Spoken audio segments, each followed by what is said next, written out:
My name is Larry Crummer. I just had my 81st birthday yesterday. We're in the library at the Wyoming Pioneer Memorial Museum in Douglas, Wyoming. Okay. There's a certain date that's pasted on your brain. Can you start? Can you start with the date that's pasted on my brain? It's New Year's Day, 1949. I'm home from school for Christmas vacation. I was 14 years old, and our snow started on New Year's Eve, and heavens to Elizabeth did it snow. We lived in a two-story house that was quite tall, and when this storm was over 2 days later, there was a snowdrift from the very peak of the roof on that house out about 60 feet from the house at where it tapered off. And we were just alongside the North Platte River, and that river was already frozen over solid. So that's how this whole thing started, with the blizzard of 49, and from there on it was not a fun thing to have going on, not at all.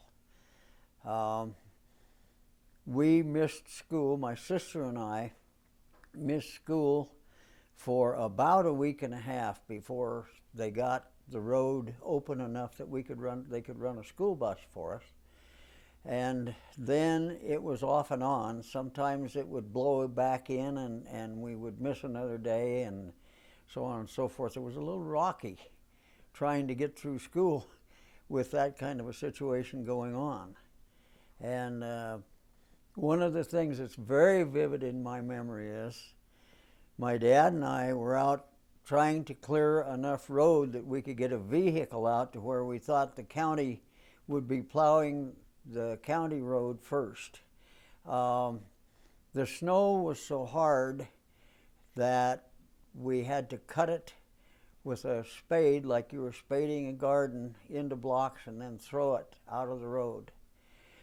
And while we were doing that particular job to get ourselves in a position to be able to go to town if possible, the air was always, that winter, full of frost, because the temperature hovered around daytime high, like 25 to 30 below zero.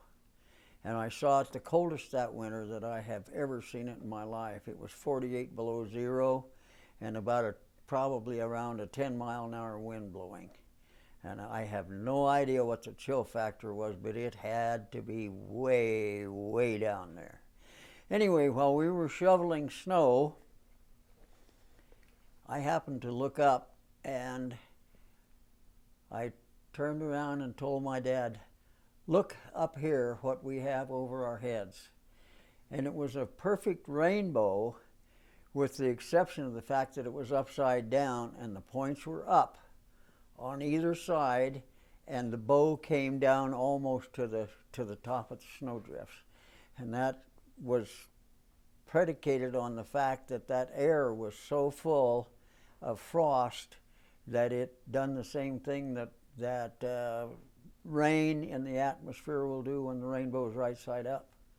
But because it was reflecting off the snow, it was upside down. Did the weather forecast predict this storm? Do you recall? The weather forecast was rather benign, to be really honest about it.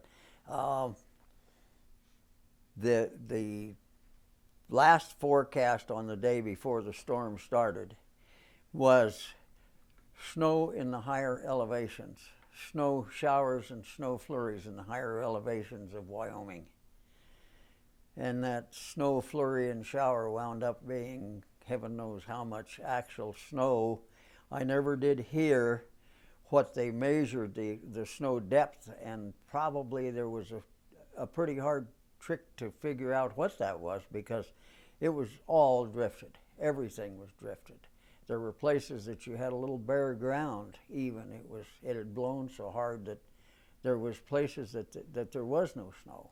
but they were few and far between and very, very narrow little tracks in there. Another thing that I remember was we were in the house and saw vehicles out on the county road, which was probably about a quarter of a mile away, and thought, oh boy, they've done something with the county road. Well, what it was the military had brought in little things they called weasels, and they were a tracked vehicle and were going over the top of all the snow. They didn't make much of a track in the snow even. They were light and just went right over the top of all the drifts. So that was a letdown. Another thing I recall was the grocery business. The folks had put in a pretty good supply of potatoes, which was a staple, of course, and we had our own meat. We had butchered and had our own meat. And there were canned vegetables. So, and I milked cows. I had at one time 5 cows I was milking while that blizzard was, the aftermath of the blizzard was going on. And I was milking those cows into 10-quart tin pails. And when I'd get done milking, I'd have 2 pails with the little core about the size of maybe a quart ice cream, round ice cream container that would be liquid, and the rest of the milk would all be frozen from the sides of the bucket out to that center. So, and that was in a pretty good barn with the warmth of cows in there with me. So it was cold. It was very, very, very, very cold, and the cold lasted and lasted and lasted and lasted. They finally got the school buses going, and our bus line had 2 separate vehicles for transporting kids to school, because it was a very long route, and the long end of it, there were only about 3 kids or 4 that lived out that way. So we had a regular school bus that was parked at our farm, and then they had what would be called today a Suburban that went on out and picked the kids up to the end of the line and brought them back to that bus, and then everybody transferred to that bus and went to town. Well, they couldn't get on out and pick up the kids on the other end, and the driver drove the little Suburban type thing from town out to the big bus every day.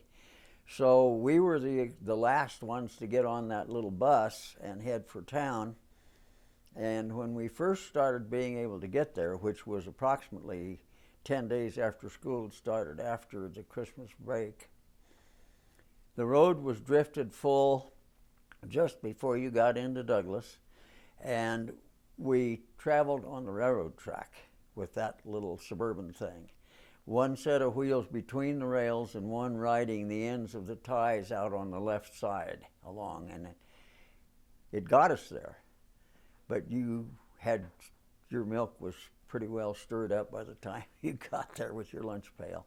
Anyway, then they finally got things open to where we could run the big bus, and we were in town in the big bus on a Friday, headed for home. And we got to the edge of town, and the snow had drifted the road full, but there was a Caterpillar with a blade on the front there that was going to take us through the worst part of that snow and head us on home. Well, it was evident pretty soon that that wasn't going to work, because they would push the snow ahead of the Cat as far as they could push, and then stop and push the snow off to the side. While the Caterpillar was stopped pushing the snow off to the side, our bus would get blown in to the point that they'd have to hook a chain on it from the Cat and start it all over again. So about 3 of those things, and they said, we're not going to get you home.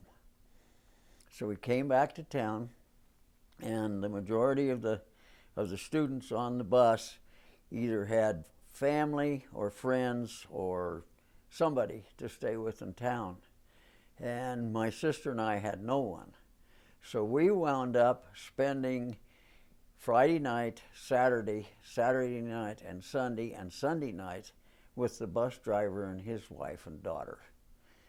And when we got home, it was Monday evening after school was out. We went to school on Monday, and Monday evening we were able to get through with the school bus. However, the school bus followed the road probably maybe 60% of the way, and other than that, it was cut across the fields and whatever, where there wasn't snow deep enough that they couldn't get through. And I guess the next thing I remember about the blizzard of '49 was after the snowing was over and the blowing was over, the melt started. And there were places in the county road that when we drove through with the school bus, the water came in on the steps under the folding doors and up to the second step in that bus. And that lasted, the watery part lasted well into March after having everything started before New Year's. And so were the roads just incredibly like gumbo and well, mud and... we weren't too bad off that way, partially because it was frozen so hard from the moisture and then the freezing, that it took a long time for the roads to thaw all the way down. And our county roads where we could run on them were pretty well graveled, and where we weren't running on the roads, they had picked high ridges across fields and stuff to plow off and have the road there. So mud wasn't a big problem. Water was, but not mud. I guess that kind of winds us out to the end of the blizzard part. And then when things dried up and got back to normal, there was a drought that followed, believe it or not. So '49 was a kind of a nasty year all the way around for everybody. There was a story went around, and I'm sure it was not true, but it works very well to illustrate what the snow was like. The Air Force was dropping hay bales to Livestock, and they saw this old man up in the top of a very, very big snowdrift digging a hole. So they radioed in, and one of those little vehicles that I mentioned, the weasels, went to see what he was doing and if he needed help. And they asked him why he was digging a hole in the top of the snowdrift, and he said, well, the last time he saw it, there was a windmill down there that needed oil, and he thought that was a good time to do it. And then wasn't there another story about them dropping a hay bale on an old guy with a bearskin coat on or something like that too? That, I never got any first-hand information on that story. I don't know if that was a real one or another one that somebody had made up to illustrate the depth of the snow. Right. Did your family had cattle then, or was it just milk cows? Yeah, we just had milk cows. Okay. So you didn't. Your family didn't experience any livestock loss then? We didn't lose any livestock. We worked very hard to keep from losing livestock, to thirst, among other things. As I said earlier, we were right alongside the North Platte River, and I went out on a place on the river that was froze over very, very solid and very, very deep, and the snow was blown off, and chopped a basin in that ice, and then took a bar and barred a hole in the bottom for the water to come up, and the cows drank there. They had followed me down there thinking that they might get a drink, I guess. And then that had to be opened up and every day, and so that the cattle could drink and then go back, and they stayed in the barn. Our milk cows stayed in the barn for about 2 weeks before they got out to do anything except go get a drink of water. Was there a lot of snow infiltration into the barn? No, we had a very, very good barn, and there wasn't much went into it. Now, that was the second barn The first barn that the cows would have normally been in had what they used to call, I can't remember what it was, but it was a plasticky type stuff sprayed onto screen and used for windows in outbuildings. And it blew so hard that it broke that plastic stuff and blew snow through those windows into that barn till it was full. And we had already moved the cows out of there because it was drifting in around it so badly. And it was a good thing we did, or they would have suffocated. We had chickens, and the house they were in had somewhat of a glass front, and it faced the south. So it got, whenever there was sun, it got the sun, and we had fresh eggs all winter because of that particular building and how it was set up. So we had a lot of beans, we had a lot of potatoes, we had meat, and we had eggs. And your parents' house, was it pretty well insulated? What was it like in the house during the blizzard? During the blizzard, we had a huge heating stove, wooden coal heating stove, and between it and a good fire in the kitchen range, we done pretty well as far as keeping warm was concerned in the house. You didn't have to sit around with a coat on. Now, the upstairs of that house, you could have hung meat up there, and it would have kept very well. But that was closed off, and the part that we actually lived in through the blizzard, we kept warm without too much problem. So your house were the doors drifted in the mornings when you got up, and you had to? No, it sat so that the doors that we used all the time at the back of the house blew clear instead of blowing full. And I had a dog that had a very well insulated doghouse, except that the door was covered with two burlap bags, one put inside the other, to swing in and out for the dog to go in and out. After the first night, day and night of that storm, I went out, and my dog could not push those bags out to get out of the house because they had filled with snow and it hadn't gone through into the house, but it had filled those bags, and they probably weighed 40 pounds at least where they hung there. So the dog slept in the porch for the rest of the blizzard time, so we could get her in and out. Did you have nearby neighbors that lost livestock? We had neighbors within about a mile and a quarter, a mile and a half of us, but they were relatively small combination farm ranch people too, and they lost some livestock, but they done a pretty good job of getting theirs into corrals and stuff so that they could keep them keep water to them and keep them fed.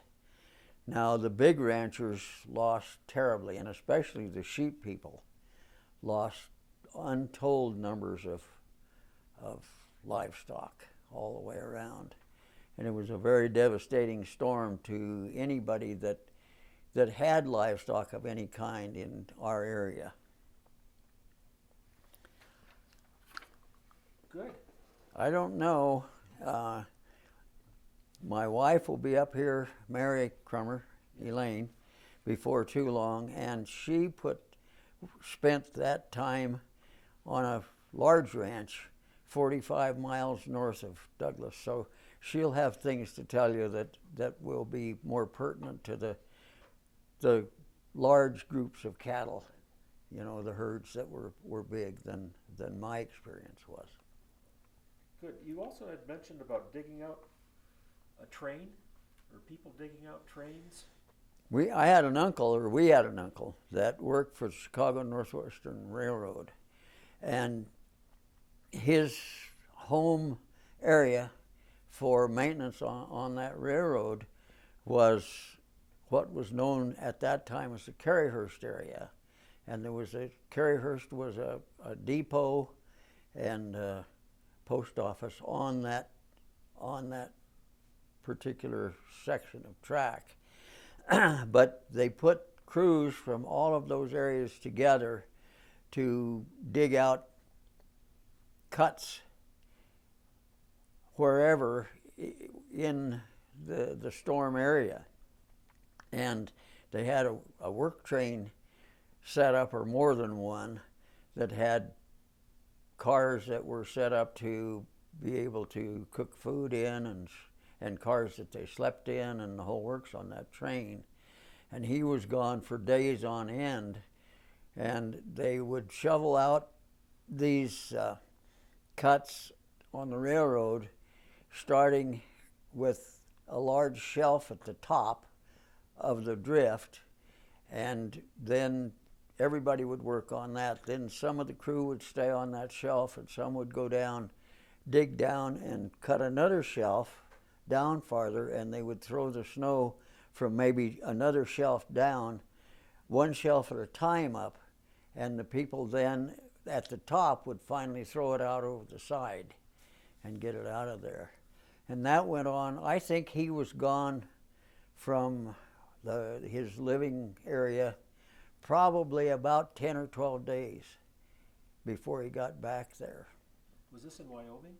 This was in Converse County, Wyoming, yes, between Glen Rock and Douglas. Actually, about by railroad, about 11 miles south of Glen Rock, Wyoming.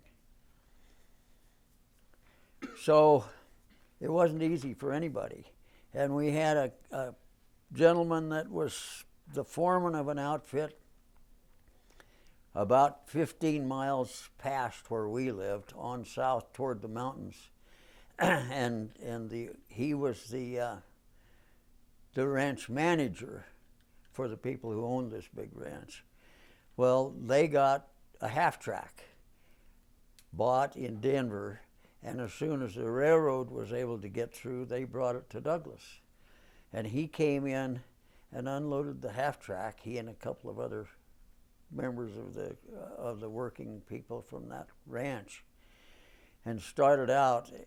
And the place that I mentioned that the school bus traveled on the railroad, he was going to break that snowdrift with that half-track, and he went tearing into it and buried it clear up to the bottom of the windows, and they were about 4 days shoveling it out.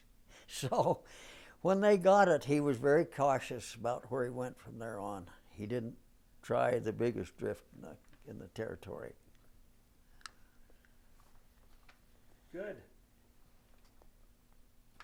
Looking over my notes here, I think we covered everything that we did last time. Anything else that you can think of?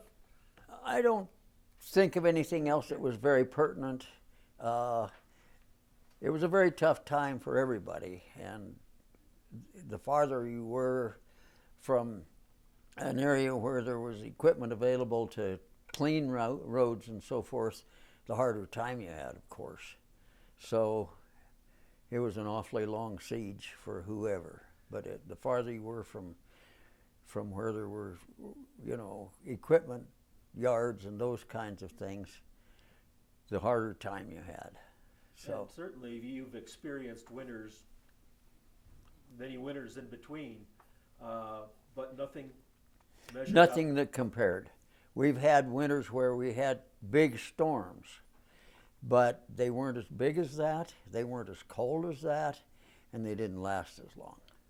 So we've had deep snows that when you walked through them, you were up to your waist wallowing. But we've never had one where everything went together to make for a really, really, really rough winter like we did that year. I always said that anyone who lived through the blizzard of '49, especially if they were out in the country, should never have to shovel another shovelful of snow in their lives.